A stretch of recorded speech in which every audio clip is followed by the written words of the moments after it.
जी, अस्सलाम वालेकुम।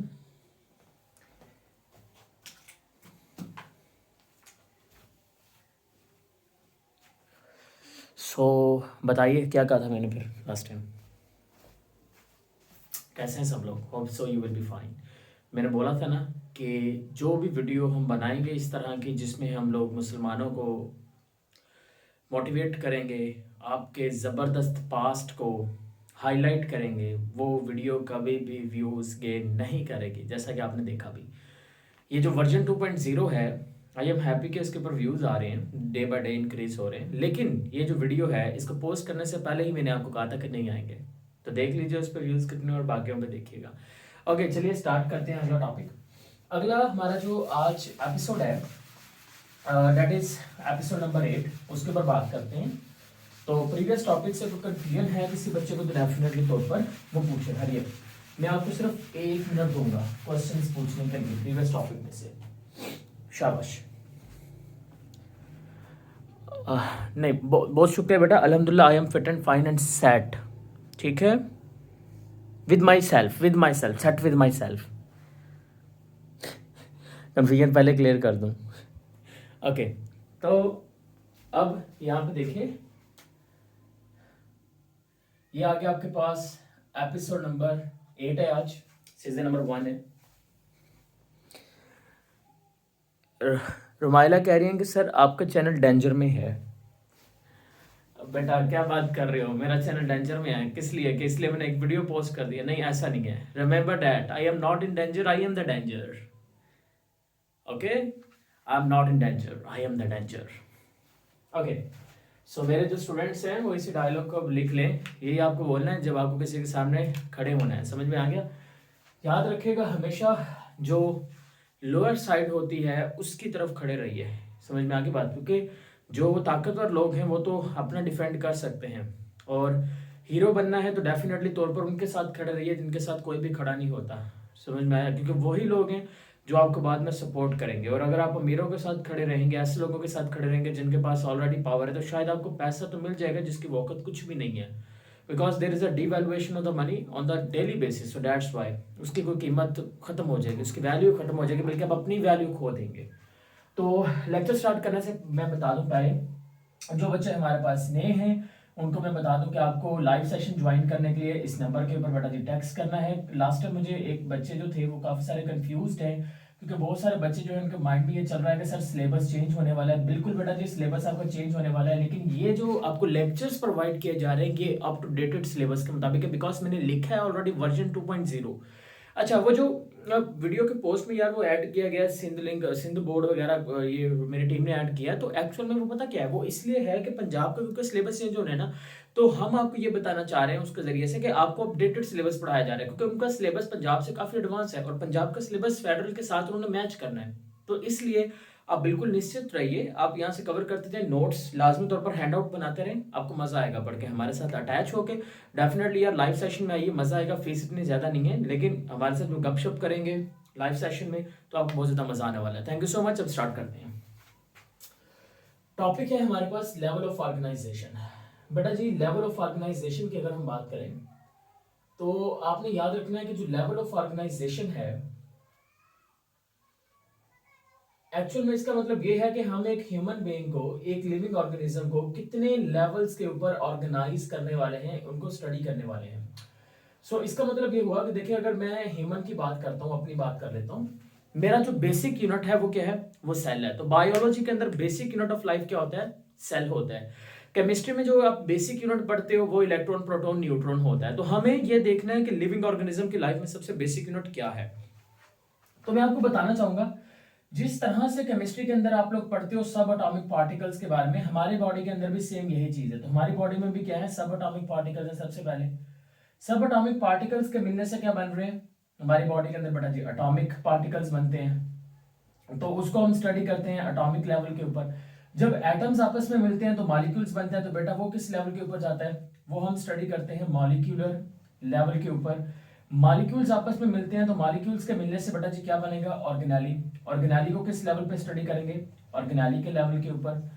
ऑर्गेनेलिस के मिलने से बेटा जी क्या बनेगा, सेल लेवल। तो उसको हम स्टडी करेंगे सेल के लेवल के ऊपर। तो इस तरह से आपने देखा कि हमारी बॉडी में जो बेसिक यूनिट ऑफ लाइफ जिसको सेल का नाम दिया, वो भी कहाँ से मिलके बना, वो भी सब यूनिट्स यानी सिर्फ सब एटॉमिक लेवल से उसकी ऑर्गेनाइजेशन शुरू हो रही है। तो आज हम आपको ना सिर्फ ये बताएंगे सब एटॉमिक पार्टिकल्स के बारे में जो कि आपने ऑलरेडी पढ़ रखा है, बल्कि हम आपको ये भी बताएंगे कि प्रोटॉन के ऊपर पॉजिटिव चार्ज क्यों होता है और न्यूट्रॉन पे कोई भी चार्ज क्यों नहीं पाया जाता। इसके पीछे एक लॉजिक है, एक रीजन है, आप उसको नोट डाउन कर लीजिए, सिर्फ नॉलेज इंक्रीज करने के लिए जरूरी है।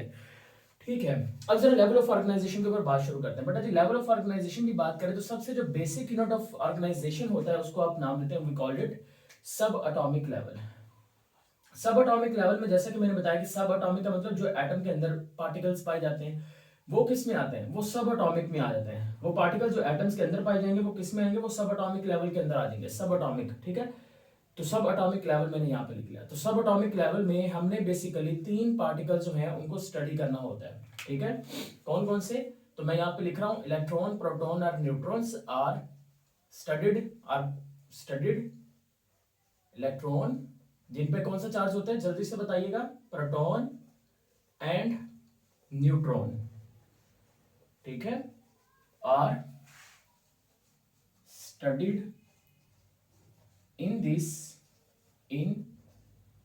सब एटॉमिक लेवल ऑफ ऑर्गेनाइजेशन। बताइए, तो हम देखते हैं जी सब एटॉमिक। जी बेटा बिल्कुल हुरिया सही आपका आंसर है, माइनस और पॉजिटिव। ठीक है, जो इलेक्ट्रॉन होते हैं उसके ऊपर बेटा जी नेगेटिव चार्ज है, प्रोटॉन के ऊपर कौन सा चार्ज है, पॉजिटिव चार्ज होता है, और न्यूट्रॉन के ऊपर जीरो चार्ज, न्यूट्रॉन होता है, कोई भी चार्ज नहीं होता। ठीक होगी बात। तो सबसे पहले आप ये याद रखें कि पहले हमें ये लगता था कि ये एटम जो है वो टूट नहीं सकता, थोड़ी सी केमिस्ट्री भी बीच में आ रही है। फिर हमें पता चला नहीं, एटम जो है वो उसको तोड़ा जा सकता है, जॉन डाल्टन की जो थ्योरी थी। फिर हमने उसको आगे जब स्टडी किया तो पता चला कि एटम का लफ्ज जो एटमॉस से निकला, एटमॉस का मतलब था इंडिविजिबल, यानी कि जिसको तोड़ नहीं सकते। फिर पता चला एटम को तोड़ सकते हैं, एटम से भी छोटे पार्टिकल है जिनसे मिलकर एटम बनता है, वो यही 3 पार्टिकल्स हैं। फिर हमें ये लगा कि ये इलेक्ट्रॉन, प्रोटॉन, न्यूट्रॉन ये मजीद छोटे पार्टिकल से नहीं बनते, यही सबसे छोटे पार्टिकल है। लेकिन आज हमें पता है इनसे भी छोटे पार्टिकल्स होते हैं, और उन्हीं छोटे पार्टिकल्स को जब हम स्टडी करेंगे तो हमें पता चलेगा कि प्रोटॉन पे पॉजिटिव और न्यूट्रॉन पे कोई भी चार्ज क्यों नहीं होता। तो बेटा मेरा आंसर ये है कि देखें, ये जो प्रोटॉन न्यूट्रॉन होते हैं ना बेटा, ये किससे मिलकर बने होते हैं, ये मिलकर बनते हैं क्वार्क से। क्वार्क छोटा यूनिट होता है जिनके मिलने से बनेंगे। क्वार्क्स की तो वैसे काफी सारे टाइप है, लेकिन आपको 2 याद रखनी है, वही हमारे काम आएंगी। एक होता है बेटा जी अप क्वार्क, आपको याद रखना है, और दूसरा हमें जो क्वार्क याद रखना है that is a down quark, up and down quark. अगर ये चीज आप स्किप करना चाहते हो तो ये कर देना यार, कोई मसले वाली बात नहीं है। सही है, अप क्वार्क की अगर बात करें तो आपने याद रखना है कि अप क्वार्क के ऊपर चार्ज होता है 2/3, और डाउन क्वार्क के ऊपर चार्ज होता है -1/3। ये डाउन क्वार्क पे चार्ज होता है, वो अप क्वार्क के ऊपर चार्ज है। अच्छा, अब प्रोटॉन पे पॉजिटिव चार्ज क्यों है, तो अब मैं प्रोटॉन यहाँ पे लिख रहा हूँ कि प्रोटॉन की कहानी, प्रोटॉन पे पॉजिटिव चार्ज है। उसकी वजह ये होती है कि जो प्रोटॉन होता है ना, ये बेटा मिलके बनता है 2 अप क्वार्क से। It is made up of 2 up quark and 1 down quark. Proton जो है वो 2 अप क्वार्क और 1 डाउन क्वार्क जो है ये उसके मिलने से बनता है। अगर मैं इसको लिखूं तो ये कैसे लिखा जाएगा, ये इस तरह से लिखा जाएगा, 2 अप क्वार्क की अगर मैं बात कर रहा हूं तो देखो एक अप क्वार्क पे चार्ज कितना है 2/3, तो मैंने कहा 2 अप क्वार्क है, तो ये आ गया 2 अप क्वार्क और 1 डाउन क्वार्क। डाउन क्वार्क पे -1/3 है, उसके मिलने से बना, तो मैंने इसका एलसीएम लिया, एलसीएम आ गया 3, ये आ गया आपके पास 3 1 3, और ये आ गया 1 को 2 से मल्टीप्लाई करेंगे 2, तो बेटा 3 1 ये आ गया हमारे पास 2, 3 1 3, और ये आ गया -1। आंसर क्या आ गया, आंसर आ गया 2 2 4, 4 में से 1 निकाल देंगे तो ये आ गया 3, 3 डिवाइडेड बाई 3, 3 3 से कट जाएगा, तो आंसर क्या आ जाएगा, आंसर आ जाएगा +1। तो ये आपने याद रखना है कि प्रोटॉन पे पॉजिटिव चार्ज क्यों होता है। ये देखिए +1 चार्ज मैंने आपको यहाँ पे प्रूव करके दिया कि व्हाट इज द रीजन कि प्रोटॉन पे पॉजिटिव चार्ज है जो कि सब एटॉमिक पार्टिकल है वो इस तरह से होते हैं। इसी तरह से अगर हम बात करते हैं न्यूट्रॉन की, तो न्यूट्रॉन के ऊपर जो है वो कौन सा चार्ज होता है, वो कोई भी चार्ज नहीं होता भाई। न्यूट्रॉन पे कोई भी चार्ज क्यों नहीं है, लेट्स अंडरस्टैंड इट। न्यूट्रॉन जो होता है वो मिलके बनता है 2 डाउन क्वार्क से। It is made up of 2 down quark plus 1 up quark. ये दो डाउन क्वार्क और 1 अप क्वार्क से मिलकर बनता है। अच्छा, जो लोग जिनको ये लेक्चर सीरीज समझ नहीं ना आती, मतलब जो लोग एवं नीरा दिला यहाँ पे लेक्चर में सुनने के लिए आ गया, तो मैं आपको बता दूं, या तो यार आप खुद को मॉडिफाई करके हमारे लेवल पे अपग्रेड करो खुद को, ठीक है, बेहतर लेवल क्योंकि मेरा ये मानना है कि स्टूडेंट्स जो है उनके पास बहुत घनी इंफॉर्मेशन होनी चाहिए। आज के इस कटिंग एज जो टेक्नोलॉजी का जो दौर है, कटिंग एज टेक्नोलॉजी के दौर में स्टूडेंट्स जो है उसको बहुत एफिशिएंट होने की जरूरत है। और मेरे पास जो बैच है उसमें बहुत एफिशिएंट बच्चे हैं, तो ये यूट्यूब के बच्चों के लिए मैं बोल रहा हूँ। समझ में आ गया? ओके, आप लोग ठीक हो यार? ये जो मेरे पास लाइव है, इधर देखो, डाउन यहाँ पे भी वीक है, मैं कुछ नॉमिनेट करता हूँ अभी आके।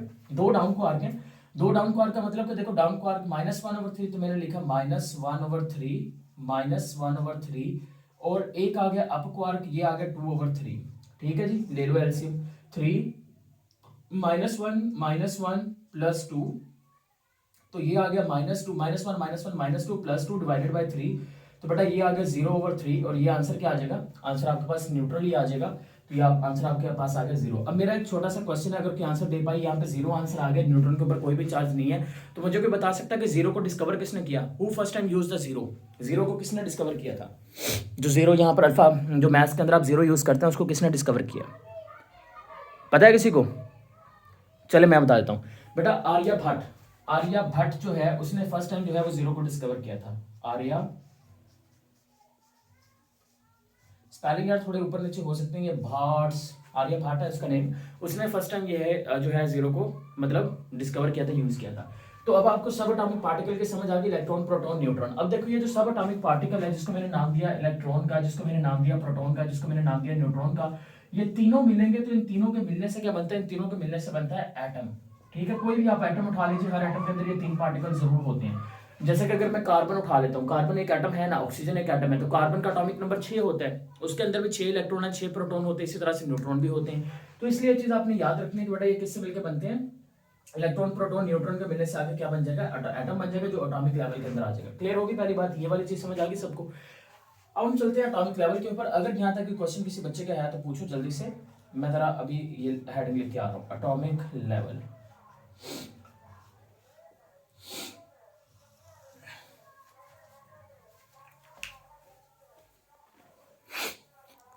वो जबरदस्त क्वेश्चन बेटा, इलेक्ट्रॉन पे भाई नेगेटिव चार्ज क्यों होता है? ये क्वेश्चन पूछा गया है किसी के पास आंसर? मेरे पास खोजी था, एक खोजी, मेरी क्लास में एक खोजी, मैंने नाम डाला था बच्चे का। खोजी आया क्या आज? नहीं आया? अच्छा, इसका आंसर मेरे को बताना है तुम लोगों ने। पहली बात यह कि इसका आंसर जो है आप लोगों ने ढूंढना है कि इलेक्ट्रॉन के ऊपर भाईजान नेगेटिव चार्ज क्यों है। 2 के ऊपर मैंने बात की, तीसरे पे मैंने बात ही नहीं की। बच्चे बड़े तेज है, कहते सर आपने तीसरे पे बात ही नहीं की। बिल्कुल नहीं की, बिकॉज आपने इसको ढूंढना है कि इसके ऊपर नेगेटिव चार्ज क्यों है। ठीक है, ओके। अब इधर देखिए, एटॉमिक लेवल के ऊपर आते हैं बेटा। एटॉमिक लेवल का मतलब ये हुआ कि अगर हम बात करते हैं ना एटम्स की, तो एक ही तरह के जो एटम्स होते हैं ना, उन एटम्स के मिलने से क्या बनता है? एक ही तरह के एटम्स के मिलने से बन जाता है element. What is element? Element क्या होता है? एक ही तरह के एटम्स के मिलने से बनेगा। जैसे कि व्हाइट बोर्ड है, ये व्हाइट बोर्ड जनाब, इसको मैं फर्ज कर लेता हूँ कि ये मेरे पास एक ही एलिमेंट है। फॉर एग्जांपल लोहा है, लोहा फर्ज कर लो, लोहे की मेरे पास पतरी है, तो लोहा एक्चुअल में क्या है? एक, मैं कहूंगा ये एक एलिमेंट है। लोहा क्या है? एक एलिमेंट है। जब उस एलिमेंट का एक छोटा सा पार्टिकल लूंगा, क्योंकि एलिमेंट और एटम में फर्क नहीं बच्चों को पता आता, ये देखे एक ही तरह के बहुत सारे एटम्स जो हैं ये आपस में मौजूद हैं एक ही जगह के ऊपर, तो इसका नतीजे में क्या बन गया? इसका नतीजे में बन गया एटम। एक ही तरह के बहुत सारे एटम्स के मिलने से क्या बन गया? एलिमेंट। तो एलिमेंट का जब मैं एक छोटा सा पार्टिकल ले लूंगा, ये एलिमेंट का मैंने छोटा सा पार्टिकल बाहर ले लिया, तो बेटा ये छोटा सा पार्टिकल जो होगा उसको आप क्या नाम देंगे? उसको आप नाम देंगे एटम का। अब अगर हम बात करते हैं एलिमेंट के बारे में, तो ऑलमोस्ट हमारी बुक के मुताबिक उन्होंने क्या कि 100 एलिमेंट्स डिस्कवर हो चुके हैं, जो कि बहुत ही पुरानी ये चीज़ है। क्योंकि आपने पीरियोडिक टेबल में भी देखा होगा, आपको मैथ केमिस्ट्री के टीचर में बोला होगा 100 114 एलिमेंट्स और इससे भी ज़्यादा आप डिस्कवर हो चुके हैं। लेकिन हमें अपनी बुक को फॉलो करना है। बुक में उन्होंने बात की है 100 एलिमेंट्स की, सिंध बोर्ड में 92 एलिमेंट्स की उन्होंने बात की होगी, पंजाब बोर्ड के अंदर। तो ये बात आपने याद रखनी है कि बेटा जी ये जो एलिमेंट्स डिस्कवर हो चुके हैं, इन एलिमेंट्स में से 16 एलिमेंट्स जो हैं वो बायो एलिमेंट्स हैं। तो मैंने क्या लिखा? 16 एलिमेंट्स आर बायो एलिमेंट्स। अब बेटा ये बायो एलिमेंट्स कौन से होते हैं? वो एलिमेंट्स जो लिविंग ऑर्गेनिज्म की बॉडी में पाए जाते हैं। तो मैं बायो एलिमेंट को कैसे डिफाइन करूंगा? मैं लिखूंगा the elements that are present in body of living organism. जो लिविंग ऑर्गेनिज्म की बॉडी में बेटा पाए जाएंगे उनको आप क्या नाम देंगे? उनको आप नाम देंगे we called it bio elements का। अब ये जो 16 बायो एलिमेंट्स है ना, इनके नाम मैं आपको याद करवा देता हूँ, साथ में परसेंटेज भी याद कर लो। देखो बायो एलिमेंट्स होते हैं ना वो 3 प्रकार के होते हैं। एक आएगा micro bio elements. First of all micro bio elements, micro के बाद आएगा हमारे पास elements. Macro bio elements and trace bio element. Bio elements और उसके बाद आ जाएगा हमारे पास trace bio element. Trace bio elements आपने याद रखना है कि जो माइक्रो बायो एलिमेंट्स होते हैं, जो मैक्रो, सबसे पहले मैक्रो याद रखो, ऐसे बायो एलिमेंट्स जो बॉडी में 1% से ज्यादा पाए जाते हैं। ये देखो, ये खुली साइड का मतलब यहाँ पे ज्यादा, 1% से ज्यादा जो पाए जाएंगे एलिमेंट्स, उन एलिमेंट्स को आपने याद रखना है, हम उनको नाम देंगे कि ये एलिमेंट्स होंगे, these are the macro bio elements. वो एलिमेंट्स जो 1% से कम पाए जाएंगे, ठीक है, 1% से कम पाए जाएंगे, वो होंगे हमारे पास माइक्रो एलिमेंट्स। और ट्रेस जो एलिमेंट्स होते हैं बेटा, वो कौन से होते हैं, जो ट्रेसिस की फॉर्म में पाए जाते हैं। ट्रेसिस मतलब बहुत ही कम फॉर्म के अंदर पाए जाते हैं। तो मैं आपसे कहूंगा कि वो कौन से एलिमेंट्स होंगे, वो ट्रेस बायो एलिमेंट्स होंगे। क्लियर होगी? तो 3 तरह के बायो एलिमेंट्स होते हैं। अब इन 3 बायो एलिमेंट्स में से आपने याद रखना है कि 6 होते हैं हमारे पास माइक्रो, 6 होते हैं मेरे पास मैक्रो, और 6 6 12 और 4 मेरे पास होते हैं ट्रेस बायो एलिमेंट्स। ठीक है, 6 6 12 और 4 कितने हो गए? 16। तो 16 ही बोला था मैंने। अब इसको याद कैसे करना है? देखो, पहले मैक्रो बायो एलिमेंट्स आपको याद करने हैं। कौन कौन से होते हैं? नंबर 1 बेटा जी, ऑक्सीजन। Oxygen, oxygen. अच्छा, कुछ एक क्वेश्चंस कंफ्यूजिंग से होते हैं, केमिस्ट्री में ज्यादा पूछे जाएंगे, लेकिन मैं क्योंकि केमिस्ट्री भी मैं डील कर रहा हूँ आपको, तो मैं बीच में रिलेट कर देता हूँ। अगर वो आपसे पूछेंगे ना, for example let's suppose that वो हमसे पूछते हैं कि बताइए most abundant metal in the earth crust. Earth crust में अबंडेंट मेटल कौन सा है? सबसे ज्यादा अबंडेंट मेटल इन अर्थ क्रस्ट। तो मैंने क्या लिखा? अबंडेंट मेटल, अबंडेंट मेटल इन अर्थ क्रस्ट। अर्थ क्रस्ट में जो अबंडेंट मेटल है, तो बेटा उसका नाम क्या होगा? उसका नाम आएगा एल्यूमिनियम। एल्यूमिनियम आएगा। लेकिन अगर मैं वहीं पे ये लिखता हूं abundant, most abundant element, metal नहीं लिखा इस बार, एलिमेंट मैंने लिखा, एलिमेंट इन अर्थ क्रस्ट, तो फिर आप क्या बोलोगे? फिर आप बोलोगे कि सर ये आएगा ऑक्सीजन। इसी तरह से अगर मैं ओशंस की बात करता हूं, ओशंस के अंदर भी आपने कहना है कि सर 86% क्या होती है? 86% ओशन के अंदर क्या होती है? ऑक्सीजन होती है। तो ये चीजें नोट डाउन करो, ये इंपॉर्टेंट है सारी। ठीक है, ये चीजें इंपॉर्टेंट है, इसको नोट डाउन करो। इसके ऊपर हेडिंग लगाओगे 0.2 पाउंडर। 0.2 पाउंडर का मतलब होता है काबिले गौर पॉइंट। चलो चलो शाबाश, जल्दी करो। ऑक्सीजन, ऑक्सीजन के बाद दूसरे नंबर के ऊपर आपने याद रखना है कार्बन। देखो, ऑक्सीजन सांस में लेते हैं ना, और कार्बन बाहर निकालते हैं। इसके बाद बेटा जी आ जाएगी हाइड्रोजन। ठीक है, उसके बाद आएगा नाइट्रोजन, उसके बाद आ जाएगा कैल्शियम, उसके बाद आ जाएगा फास्फोरस। ये आपके पास 6 आपको एलिमेंट्स जो हैं ये आने चाहिए। इनकी परसेंटेज भी याद कर लो, बेहतर है। ऑक्सीजन जो है वो 65% होता है, कार्बन जो होता है वो 18% होता है, हाइड्रोजन जो है वो 10% होता है, नाइट्रोजन जो है वो 3% होता है, कैल्शियम जो है वो 2% होता है, और फास्फोरस जो है वो 1% होता है। मैं थोड़ा जल्दी में लिख रहा हूँ क्योंकि मेरा अगला लेक्चर है यार, थोड़ा इसलिए लिख रहे हैं स्पीड से। ठीक है, अच्छा, अब यहाँ पर एक एमसीक्यूज याद रखना कि अगर केमिस्ट्री में वो कैल्शियम पूछेंगे, तो केमिस्ट्री की बुक में, जो पंजाब बोर्ड की बुक है उसमें केमिस्ट्री में उन्होंने ये लिखा कि कैल्शियम 2% पाया। कैल्शियम जो है वो बॉडी में 1.5% पाया जाता है। तो वहां पर आपने केमिस्ट्री में अगर टिक कर रहे हो तो 1.5 पे जाना, यहाँ पर टिक कर रहे हो तो 2 के ऊपर जाना है बायो में। ठीक है, क्लियर हो रहा है ना सब बच्चों को? अच्छा, छोटी सी कहानी, मेरी जुबानी, मेरी कहानी मेरे से सुनो। कहानी कुछ इस तरह से ये है कि मैं एक बार डॉक्टर किमजी से मिला, डॉक्टर किमजी से। तो मैंने डॉक्टर किमजी को बताया अपना थोड़ा मसाइल। उसने कहा कि उसने मुझे एक लाइन लिख के दी, वो लाइन मैं आपके साथ शेयर करता हूँ उस डॉक्टर किमजी की। उसने कहा कि तुम्हें ये करना है। उसने लिख के दिया कि तुमने ये लाइन दोहरानी है मुझे। मैंने कहा ठीक। उसने ये लाइन लिख के दी, NaCl कम इस्तेमाल करना सीखना होगा। ये लाइन मेरे को डॉक्टर किमजी ने लिख के दे दी। ये लाइन डॉक्टर किमजी वही है। ठीक है, ये याद रखना है तुम लोगों ने, डॉक्टर किमजी, डॉक्टर किमजी, ये डॉक्टर किमजी ने लिख के दिया था। दिल की बात उसने लिख के दे दी, ये बात है उसकी। तो मैंने कहा हम इस लाइन को अपने फायदे में इस्तेमाल करेंगे भाई, है ना। अब देखो, माइक्रो की बात करते हैं। एम से मैग्नीशियम, ये मैं आपको माइक्रो बायो एलिमेंट से बता रहा हूं, माइक्रो बायो एलिमेंट। तो आपने याद रखना है कि एम से क्या आ गया? Magnesium, Na sodium, Cl chlorine, K से पोटाशियम, के से पोटाशियम, ठीक है, आई से आयरन, आई से आयरन, और एस से सल्फर। तो ये जो आपके पास 6 आगे elements, these are the micro bio elements. तो याद करने के लिए मेरे डॉक्टर वाली लाइन याद रखना, डॉक्टर को भी याद रखना, बहुत ही गहरी बात है। और किम्जी जो नाम है डॉक्टर का, वो बस यार उसके तो पूछो ना, इसको भूलना नहीं है। ये 4 ट्रेस बायो एलिमेंट्स हैं, सी से कॉपर, एम से मैग्नीज, जेड से जिंक, आई से iodine. Copper manganese zinc iodine, समझ में आ गया किम्जी का मतलब, कॉपर मैग्नीज जिंक आयोडीन। हो गए 16 बायो एलिमेंट्स याद। तो इस तरह से ये बायो एलिमेंट्स आपने याद करने हैं।